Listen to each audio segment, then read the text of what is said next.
Okay, so now I'm going to talk about basic lifting mechanics, and this is for anyone who moves bodies a lot for a living, physical therapist, firefighter, anyone who's got to move bodies. So first I'm starting off with kind of a three-dimensional, one-legged deadlift.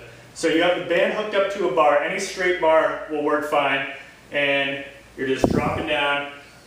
Spine is nice and straight, and you're maintaining just a slight anterior pelvic tilt. You don't want to let that collapse into posterior pelvic tilt. You keep that back, and then you're pushing through your heel and your glutes to finish off that movement.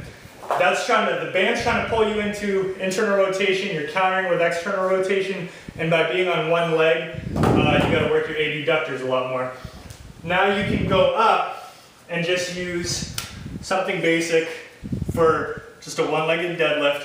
You keep your chest up, slight anterior pelvic tilt, inhale down, exhale up, and you work through those. Then, that's where you really fire up your nervous system. You hit those deep proprioceptors a little more, and then when everything's fired up, you're ready to go, you do deadlifts.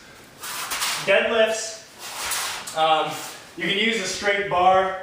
I'm going to show you from the back and then from the front.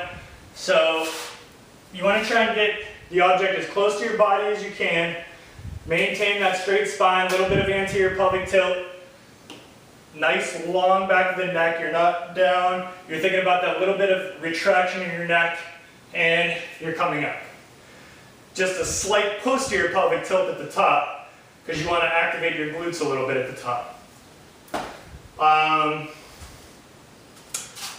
Also, you're going to want to hit anything that really hits your core musculature. So I'm going to show you a side plank first. You can start on your forearms. I'm going to show you just straight on the side.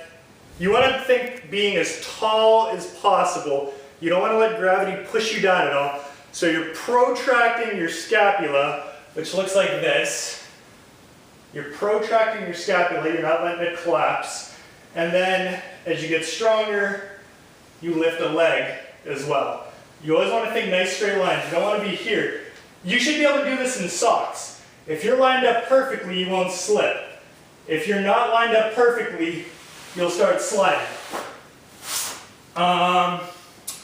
Next, we're going to want to hit scapular push-ups. So this is again going to work the scapular protraction. You're staying in a nice plank position. You let your scapula come together a little bit, and then you push them apart as far as you can by pushing right through the ground. Also, you're going to want to hit some glute ham raises. Glute ham raises are, you get something to anchor your feet. This isn't a great anchor by any means, but it'll do the job for this. If you are in anterior pelvic tilt, you're going to really want to maintain posterior pelvic tilt. And you just go forward until you feel like you can't go any further forward. You should feel it in the hamstrings quite a bit. Hold for a second, come up. If you are the opposite, you're in posterior pelvic tilt, you can let the hips come back a little bit, and you can work it more like this, which is much easier, but it's going to be better for getting your hips lined up to where you want them. So that's it for the strengthening exercises for anyone who just needs to be biomechanically more efficient for lifting things for a living. Thanks.